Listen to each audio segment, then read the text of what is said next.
considered one of the top mobile marketers in the world. He's named Mobile Marketer of the Year in 2013. He was inducted into the American Advertising Federation's Advertising Hall of Achievement. That's a lot. He has been featured in Fortune's 40 Under 40, Fast Company's 100 Most Creative People in Business, Adweek's 50, PR Week's Power List, and Ebony's Power 100. Everybody, give it up for Mr. Bonin Bough. I don't know, man. Let's do one of these. Do you want to like face each other? You want to go separate? I want to stare at you. I want to stare at these. Sorry, Frank. Sorry, Frank. I know there's tape on the ground. I know there's tape on the ground. I can sit here. Okay. No, but I gotta face you. Okay, so we're whatever gonna do you that. need to. All right. How's that? It's good. Cozy? Yeah. All right, so this is recorded down for the podcast, so this is going to be a live environment. We want to show people that we are here at South by Southwest at Inflection Con, sponsored and powered by Microsoft for Startups. So at some points, I'm going to cue by raising my hand, and that gives the audience the participation of being in the track and just kind of hoot and holler, clap, whatever you want to do, but show us some love. We want to show everybody on the airwaves that we are in a live, beautiful, beautiful audience, right? Yeah, I love it. That's what's up. Let's give a quick practice round and go right here at the top. Let me see how you could get some energy in this room. What's up? Let's go. Let's go. Yeah. Boom. Come on. Those in the back, don't stand in the back. Come to the front. I'm going to call on you. Trust me. Especially this guy right here who's trying Amanda to ignore Parks, me. I see you in the back. Called on you. Bring it in, Amanda. All I right. mean, come on, dude. The weather's amazing. We're at South by. I love this place, man. Feels I like couldn't be vacation more right happy. now. All right, so we're going to try that one more time. Give me a round of applause for Bonin Bough.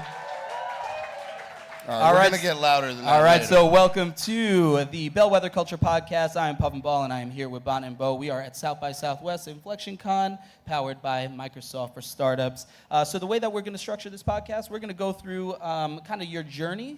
Okay. As a professional, we're going to cut to break, which is really just a quick snap, so we could edit in between. Okay. And then second half, we're just going to go deep into a little bit more questions, particularly around you and your community building and movement behind and forward of Bonin Bough. Okay. So, early on, what you guys may not have known, or some of you may, with Bonin, he started his foray, I guess, into entrepreneurship when he was very, very young. Definitely had a very supportive family of being entrepreneurial spirited and business minded. He started a publication called What? Exclamation, when you were, maybe 12, 13 years old? My team gave him these answers, so I didn't know we were going to bring that up. But okay, yes. Well, we're starting. What? No, let's be serious. Google gave me all the answers. Oh, okay. Yeah. All right, good for Google. I got to have a conversation with this Google person when I'm done. So you were 12 or 13 years old, right? I was 12. What? And what was an acronym for Washington Heights Action Teens? Now, for those that don't know, Washington Heights is a neighborhood in Upper Manhattan. And the idea of this was really to tell or to showcase different activities and things that kids in upper neighborhoods of New York City can get involved in. I thought it was really interesting that it's one thing to have a publication, and honestly, I ran a publication that really went nowhere earlier on, right? It takes a lot to just not only have good content, but get it out there. At the age of 12 or 13, you not only had the publication, but you got it out there in every single public school that was relevant to your audience and had it distributed to all of their students through that. What did you learn from that early foray into business? It's hard. No. Yeah. Wow, I haven't talked about that maybe ever, really. Here we are. Here we go. What's interesting was that, you said I had a very supportive family. My mom was very supportive. There was a need in the school system I grew up in Washington Heights, and this was in a time when, this is the crack era where, you would walk. My parents, actually what happened was my father was a photographer, my mom ran the studio. They were living happily ever after, and then they were not, and they got separated. My mom moved uptown, my dad got separated, and we lived with my grandmother, my uncle, my aunt, until my mom got on her feet, and then we got a place on 159th Street in Edgecombe, and this was during the time when, there was not a lot going on up there, and it was, it was rough. It was rough days during that time. This is the middle of Harlem. And for me, I got lucky. I found a group of friends, and we wanted to figure out how we could figure out what to do beyond just, I guess, get in trouble. That's safe. It's enjoyable. That's safe and enjoyable. Yeah. And we came up with this concept. And I got lucky to pitch it to the Board of Regents. So I was the youngest person to ever present to the New York State Board of Regents. And they really saw this as an opportunity to energize and inspire the kids in schools, not just provide activities. And at that time, there was a big movement, Youth for Youth, really like youth empowering youth. Again, New York was really bad during this time. And so I guess the biggest, and I was inspired by that. We used to, I think I spent maybe 4 days out of the week every night going to these youth groups up and down New York City and borough after borough, really talking about but also just engaging in conversation with other 12-year-olds that wanted to move their neighborhoods forward, from the South Bronx to, Brooklyn to you name it. And I guess what I really learned there was that it's a lot of hard work, but anything that you are going to really be successful at, you have to be truly passionate about. And the other thing is you can't underestimate the importance of shaking a person's hand. And I think that, sometimes we don't put in the work to go meet people, to go have conversations, to realize that for every 10 conversations you have, one, and I think people want stuff tomorrow. How many of these magazines were distributed? I don't even know, man. I think we had 7 or 8 issues. Yeah. We had, at the time, Foot and Davies, which was the publisher of Sports Illustrated, actually published it for a very discounted price as kind of like a nonprofit play. So, yeah, we had an editorial team which was distributed across the school systems. Mm-hmm. But there was, the internet was not a thing, although computers, but really wasn't a thing. So we had, we would mail back and forth articles and editorial changes over the mail. Together. Yeah, so. And now, so moving on, 9th grade, which is shortly after that. I think 12 or 13, you're probably 7th, 8th grade. So going into 9th grade now, you entered a tax accounting firm where you digitized their tax department in an accounting firm. So now you earned the title of junior partner of an accounting firm at the age of 13? What is this? 9th grade, so 15?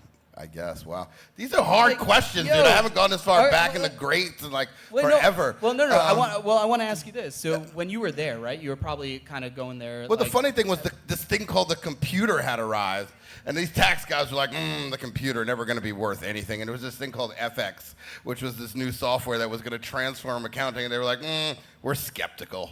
Let the young kid do it. And so I'm over here doing people's taxes, which is I'm clearly not old enough or qualified to do this. And they're like, we'll just stick with this pencil because this is much more accurate than that computer thing. And the benefit of it was, they gave me a title, but the real benefit was that I really, I had been doing computers for many years, but I really got a chance to work in a corporate environment and kind of understand what the notion of being an executive was at that time, the notion of client service, having to work in an organization with people, having to get consensus, although I'm 12, so they're like, here's the consensus, shut up and do what we say. Yes, I agree too. Yeah. Was this project directed by them, or is this something that you suggested to the company? Originally, I actually came in to fix they were having trouble with DOS and X-Tree Gold at the time. And so originally I came in to kind of help fix their computer system. It was through a friend, and it was weekend work, and I was going to redo their computer network, and then somehow they had this boxes of software, and I was talking to one of the partners, who was like, what's that? He's like, some stuff that's supposed to do taxes, but we just need more pencils. And so, yeah. Do y'all see where I'm going with this? I don't. Please, somebody help him land the plane. Can I get a yeah? Can I get a little snap or something like that over there from the audience? Okay, so now let's take it to college. Okay. Jesus. So college. How long you guys got? We're gonna be here for a while. No, I mean it's gonna be quick. This one I'm not gonna speak. Okay, I'll breeze through. I'm teasing. Go so ahead. in college, you were with Rooter Interactive. No, in college I actually started a web company with my college roommate, still business partner today, Jeremiah. We did the first Jordache website. I can still hear it in the back of my the Jordache look, working, playing, day or night. Jordache has the look that's right. Okay. Kill it. I can keep going, yeah, right? And we did the first Soccer Hall of Fame website, and it was interesting. And then we sold that business when we graduated college. But I went to college for physics and political science and fell in love with philosophy. And came out, and I was supposed to go to graduate school for political philosophy. And I came out, and that summer I just wanted to freelance program, make some cash, you know what I'm saying, like everybody else. So I had a freelance programming, went to a party, and it was like a vodka fountain. And then it was like a shrimp boat. And people were like, this is how all interactive parties were. I was like, I love interactive. Let's do that. And it was like the heyday of the internet. I was like, this internet is amazing. Yep. And then I decided to push off graduate school, and I ended up at Reuter Finn. And they said, hey, we want to build a digital practice. And I got lucky. They brought another guy in. We co-founded this digital practice. The internet collapsed. But what was great was we had a lot of pharmaceutical work. So, you know, drug, sex, rock, and roll. Apparently, everybody writes checks no matter how bad the economy is. And we got lucky enough to keep our pharmaceutical business that kept us afloat. And while everybody else was collapsing, we began to pick up that business. I began to open up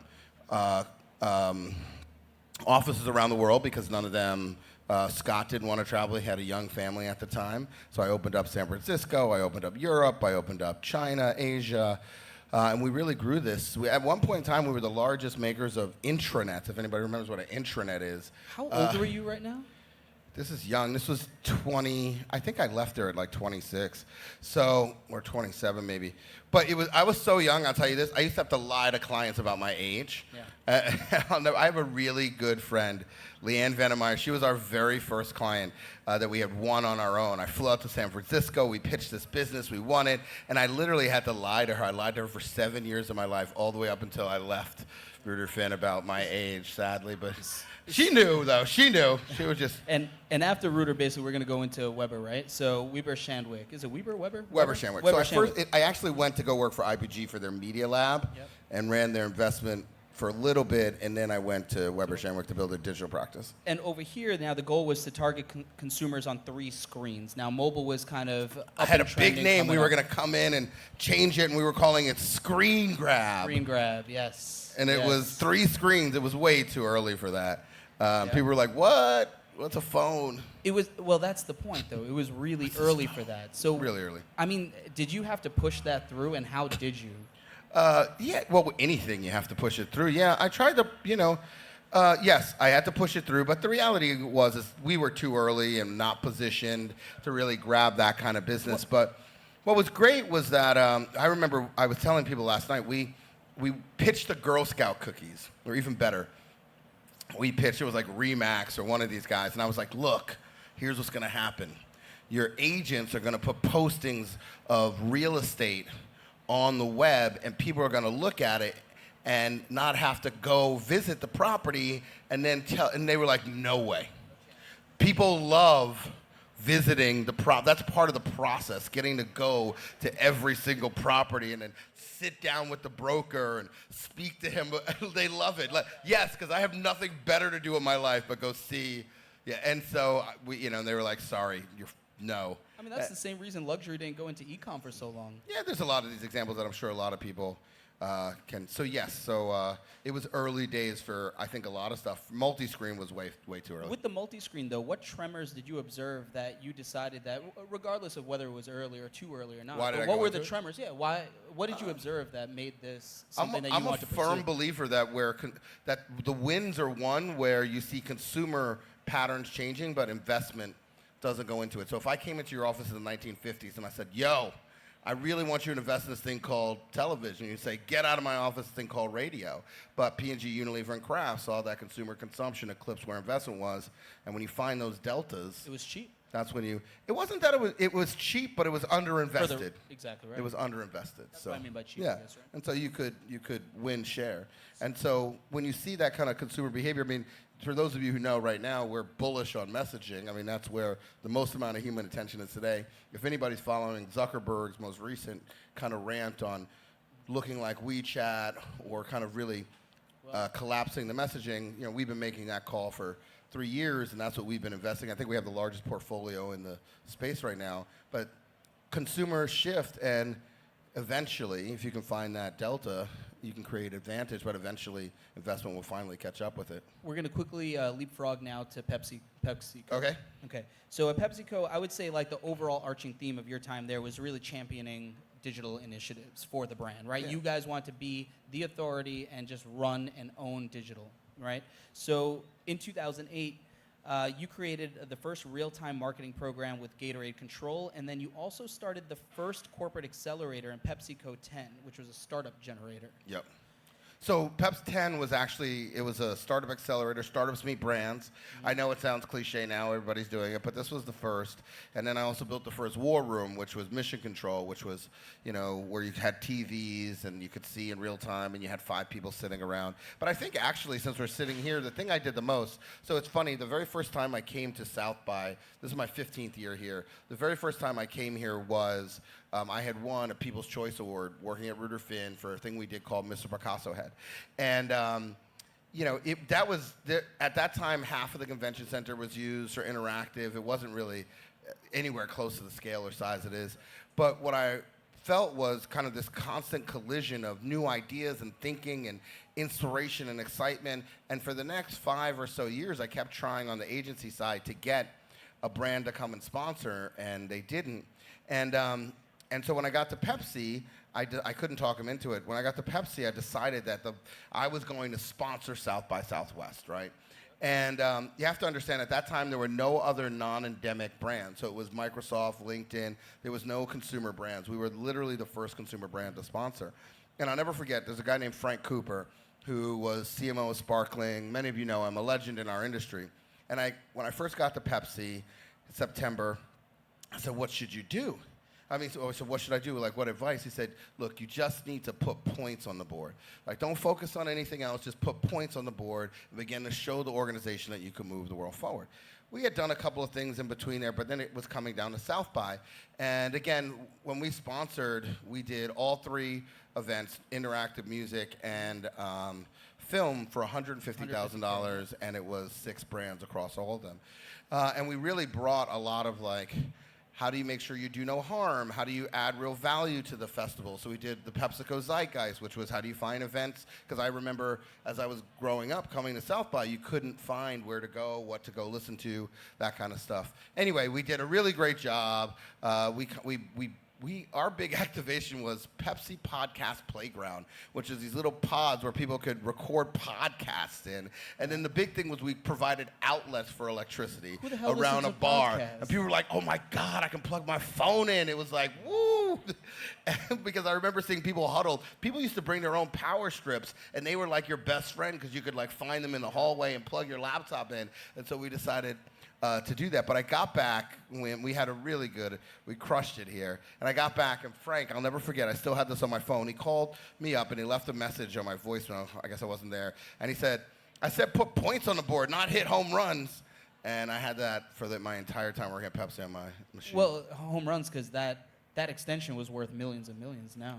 I was the 8th largest sponsor here. We did this for 5 years. This was really, we called it the Davos of digital, but this was really the place where we could come and showcase to the industry that we understood how to leverage technology to move an organization forward and open our doors to some of the brightest and smartest minds on planet Earth to come in and explore what that journey should look like with us. And we took this really seriously. Like, for us, if we couldn't come here and show something that was, you know, really moving, it was a frustrating moment for us. We needed to do something because we felt that we were the shepherds of a lot of this. You know, investing in early stage technologies is often, a lot of executives, especially then, would make it a pretty risky bet, right? So I'm wondering, like, what resistance or bottlenecks that you had to overcome internally over at Pepsi to get that mission through. This is specifically around having a startup idea generator. Yeah, there was a lot. So, you know, all these organizations, they want innovation, but in reality, they want incrementality. And when they say innovation, like, wait a second, is that innovation? Get it, kill it, get the innovation, kill it. And so we had to take things and protect them. But where we really failed, and I think Pep 10, while it was successful, was actually a failure to my standards, was that I didn't really care necessarily about getting ideas through the organization. What I always care about is how do you open up and change the minds of the people who work at the organization and help them be inspired and to accomplish things they never thought possible, and give them the space that they want to be able to drive innovation. And so we matched all these startups with brands, and I was like, yes, we did it. And then they were like, okay, go work with our agency. And I was like, look, I love our agencies, but I wanted you to experience what it was like to work with a startup and kind of that energy and that thinking. And then we also didn't give guaranteed funding. So they were like, hey, welcome to Pep 10. Here's $2. Go build some innovation. Or, we didn't give a timeline. So sometimes the projects lingered for 12 months. And so when I got to Mondelez, I changed that.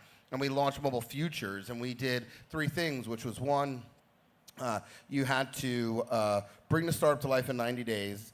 2, you had guaranteed funding. And 3, the participants had to go and work for the startups for a week. Same concept, And I'll tell you, it's interesting. Every single one of them came back from the immersion. They all said the same thing. They said, Bonin, should we go and work for a startup?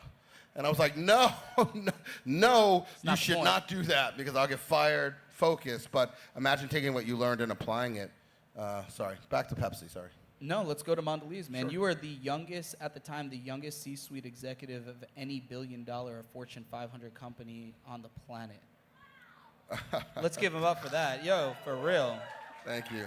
That's 34 years old. At the time, though, young. I was like, now they own them that age. What were you thinking, though? Like, honestly, what was the, what was the scariest? That for the first day, what were you thinking? What was the scariest was when I was told that I was the highest ranking African American inside the organization. And what it made me begin to realize is that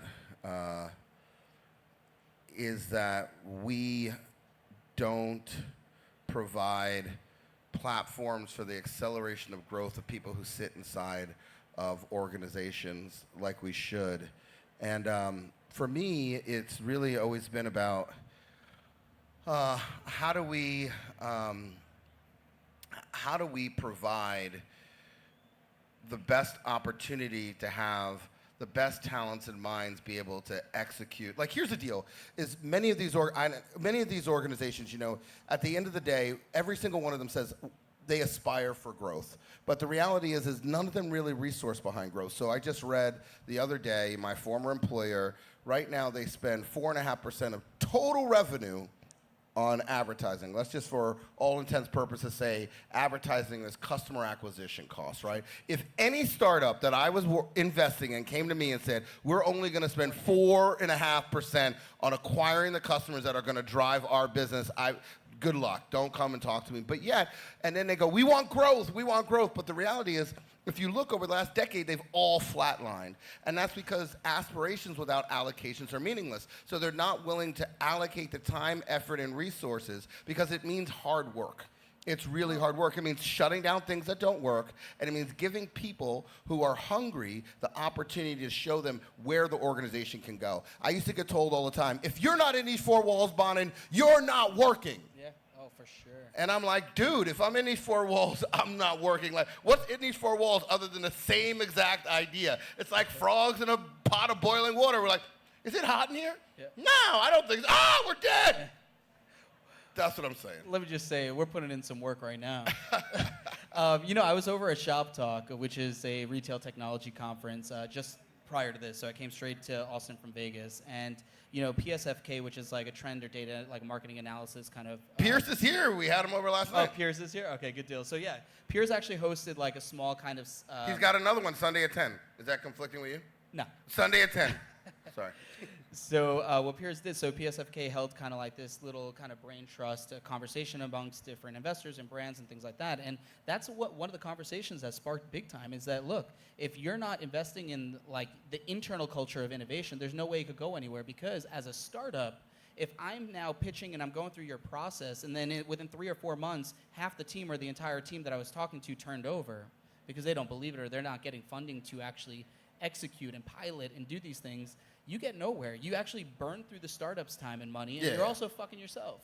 Like it's a real thing to be able to go into a company and actually inspire them to. Well, it's a real thing to get it through, and that's why you have to understand the nature of the organization, which is why we want to bring the future together in 90 days. You got to understand, like, most people sit in a job for 18 months and then they rotate out. So the real thing that happens is it's like the decisions I make today, most likely I won't even be there to finish seeing all the way through tomorrow. And the next person comes in, no matter how good the idea is, they're like, nope, not mine. Well, but, no, I also but have that to is settle the in. reality, though. So They just have to settle in too. Like, forget about that. Like, they have to be there from the conversation day one to be inspired, to be on board with That's a good point. implementing and investing in this technology, right? Otherwise, it's like, why the fuck am I going to put my neck out for this guy, right? 100%. These kids.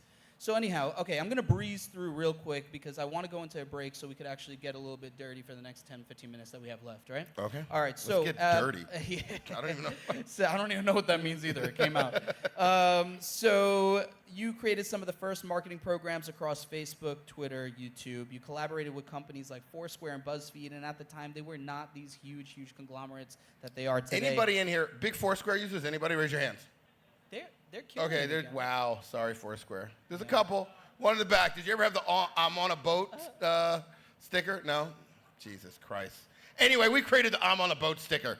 We did so just the Foursquare, we did the first ever marketing program with Foursquare, and we actually helped do their launch here at South by. We did a huge launch with them here. Nice. But we did it on a boat, and I thought it was so slick because every single day I would wake up and go to work, and I'd ride up to FDR, and I'd see the PepsiCo sign, and it would be like, yeah, dan, dan, dan, dan, and it would like pump me up to go to Pepsi. And so one day I was like, we should do a party on a boat with Foursquare, and we could ride up to the sign, and people would check in at the Pepsi sign. Cool. Yep. And as a result of it, they created the on a boat sticker. Clearly not a big win at South by, but big to me. So real quick, by the time you left Mondelez, which again is craft brands, right, for everybody here, you had added $2 billion. Not according to the stock price, so let's just keep that separate for right now. Well, for now, you added, back in the day, you had added $2 billion of incremental net revenue to its top line. Unbelievable stuff. Bonin, we talked a lot about your background now. I hope I established in the front part that you really are a forward-thinking trailblazer that has used your access into corporate circles to really promote and encourage innovation from both sides of the coin. A lot of folks here that are here for South by Southwest, they're also trailblazers. They're generally presenting ideas and technology that has not been seen before or that is quite foreign to their prospective audiences or potential partners and things of that nature. How do you have specific tactics that you use personally that helps inspire, encourage the things that you're looking to advocate for? Like, how many people in here actually are tech startups? Just raise your hand. Okay, cool. Woo! Yes! So for those that are listening to this, about half of the crowd raise their hand. Half the audience. How many people in here first time at South by? Raise your hand. Wow. Okay, like the whole audience. Good luck. Clearly, you came to the wrong thing. So, so of the guys that are first-time and tech startups, I guess this is really only day 2. Are you guys fine? What did you guys come here basically to try to find that opportunity to break out? I'm guessing. Raise your hand, or was it just? What are some of the reasons? Shout out. Networking. What else? Curiosity. Is there anybody here who came, I want to learn some new technical skill sets? Just curious. No, not really. So networking, curiosity, to meet business opportunities. I mean, to get a shot at an opportunity or, okay. You know, it's interesting. The reason why I ask is because, you know, South by historically was bands, and it was artists trying to come here to meet people who could, you know, transform their career. Then film and interactive has really taken off. But everybody asked me, you know, what do you think of South by? What do you think of South by? What I think of South by is it's one of the best events on planet Earth because it still allows people who have dreams, hopes, and aspirations, like who are sitting in this crowd, the opportunity to collide with people who might be able to help transform their business. So I'm happy to see new blood and fresh people here. But the other thing I think is that we also have an obligation to remember that that's why we're here, which is to meet new ideas and to meet new people who can change the way that we think. And I think so much is that as events become bigger, we tend to cluster with the same people who we know, and that doesn't really help expand ideas. So to answer your question, the way I think you get things through organizations is by really having new thoughts and not necessarily just more of the same. How do you think you've amassed such support and community around you? by listening to every single person, everybody's idea is important to me. Everybody's idea is an opportunity to change the world, and by trying my hardest to bring people's dreams to life and try to figure out. Most people, I tell them, like, most likely I'm going to figure out how to work with you. It might not be the way that you envision it, because things might have to adjust or change or something in order for it to fit into a way that I think I can actually help or get it done. But my dream and my hopes are to help every single person. And so I think my community is aware that I really care about that, and I care about just doing great stuff, man. You know, you do care about doing great stuff, and you have done great stuff, and you continue to actually support other people doing great stuff. So through Cleveland Hustles, which is a fantastic program, which is the brainchild of LeBron James, and you know, you use that show to essentially, the goal of that show, or the mission of that show, and correct me if I'm wrong, is to really revitalize Cleveland through these young, ambitious, really intelligent people. Entrepreneur. Usually I correct you when you said brainchild of LeBron, but you know it's LeBron, so I got to let that slide. No. Yeah, that was really about revitalizing neighborhoods by investing in entrepreneurs, but also helping small businesses. So, you know, small businesses are the lifeblood of communities. Yeah, thank you. Small businesses are the lifeblood of communities. They make America great, and they help keep our kids safe. They help make our schools better. And if you go through Middle America today, or if you go through America today, you'll sadly realize that small businesses are under attack. In fact, 10% less small business will be created today versus last year, and 80% of small businesses fail in the first 18 months for two reasons. One, they don't have access to capital. We don't realize how hard the credit crunch in 2008 was, and still capital markets have not unlocked, and even scarier, this predatory lending that is now beginning to happen at scale, which is a nightmare to me. We have to figure out capital, which is, we did deploy capital, but two, which is the most important thing, and what we've tried to do in training and education, is they don't know how to grow. And so our biggest message to small businesses is, just because you're a small business doesn't mean that you need to think small. And so we took a bagel company, which the guy's dream was to create bagels, and he quit his job. He slept in his car. He woke up at 4 a.m, cooked bagels in a shared kitchen, delivered them right afterwards, got too big that he couldn't keep doing it straight from the kitchen, borrowed a friend's freezer, froze the bagels, learned how to make a frozen bagel that tasted as good frozen as it did fresh, or almost as good. And, you know, when we met them, he wanted to open a bagel store. I said, yes, we're going to open a bagel store. But you know what? The frozen bagel market hadn't been disrupted in forever, Lenders. And there's two brands, and it's a $480 million market. So we got him on an airplane. We flew him out to meet with Box, Che, the CEO. They did a head-to-head taste testing with New York Bagels. They actually won, which I was like, wow, I was nervous, because Che brought it out of nowhere. I was like, dude, I'm the one shooting the reality show, not you. You're not supposed to throw curveballs in here. And so they won, and they got a national distribution deal, which basically took them from selling a truckload of bagels a month to a truckload of bagels a day, transforming their business, but more importantly, employing people in local areas and bringing jobs back to that community. So, and from Cleveland Hustles, we're going on to Bonin Ventures. Now, you have how many companies in your portfolio today? We lose count. I don't know. Ish, 20 to 25 Justine's to 30. in here. She's been. She came in to like make it all work and bring some intelligence to it. Yeah, there's in that range. We have a baby food business, Tiny Organics, in the back. Oh. Hello. Sophia, also my wife, but yes, which is text to buy, all natural, organic baby food. The crazy thing is that, you know, baby food was invented in 1938. If you really think about it, right now, our dogs eat better than our babies do, which is nuts to me. And one of the things we say is that it's baby food that even you would eat. And the craziest thing is, every time we show investors and we put food in front of them, they go to taste it, and they taste it and go, oh my God, it tastes good. Can you imagine that the headset from the start was that my baby's food is going to taste like crap? But still, you know what? I'm going to feed it to him. Just feed it to him and feed it to him. It's horrendous. I've never seen anything. Huge market, no disruption. And so this is disruption, text to buy. And then we've got, you know, Justine's come on to be CEO. We've got a great team. But Open Message, who is really the future of conversational commerce, as well as visual design for messaging. If you don't know about them, check them out, openmessage.io. They are powering many of the invites that are going out across South by. So I just want to make notice of, this is how you market, ladies and gentlemen. This is how you market. The question was, if you guys remember, is how many companies are in your portfolio? Bread Rock bringing fresh bread to Americans across the world, or Americans across the world. No, to people across the world. Obviously, when when a company is looking for access to capital, they're looking at who is investing in them. It's as important. Hooch is here. Yes.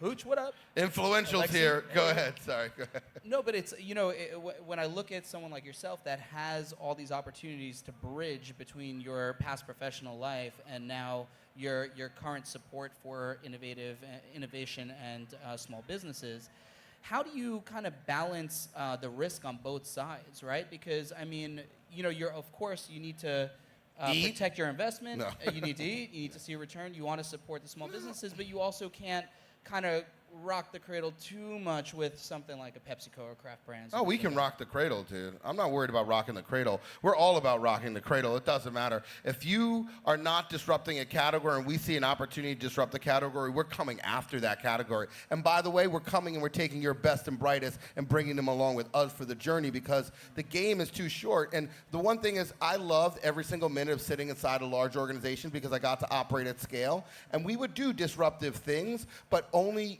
so far. And so now, in a weird way, and I also believe that there are a lot of marketers today who have a lot of great ideas who get stuck in places where it's not about how good your idea is, but it's about other pieces. And I think that there's a lot of talent that can still be unlocked and given the opportunity. And I never thought I would say this, but I do think we're on the verge of seeing another CPG company that could be the same scale as some of the largest in the world that are thinking different about how to connect with the consumer. Tomorrow we're doing an interview with Dirty Lemon, Text to Buy, that are building different types of relationship with consumers on totally vastly different scales. And I just think that is upon us. And so I love corporate America and love all the brands that we consult and work with when we do that kind of stuff. But at the same time, there are markets that need to be transformed and deserve to be transformed. And if we see an opportunity and we have a founder who's hungry enough to go get it, we're going to go after that, dude. Like, there's no whole bars here, man. The consumer dictates what the opportunity is, dude, not the people who have been doing it for many years. And until we can get closer to the consumer and we can build businesses that can truly shift in real time based on what the consumer wants, then lunch is going to be eaten. And look, if we see lunch, we're hungry.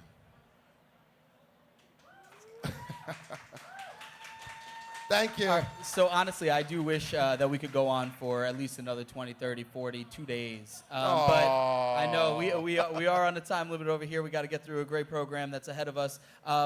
Bonin, I know you are famously available for people to contact you through Text Me Your Book. It has your phone number right on top of the... 646-759-1837.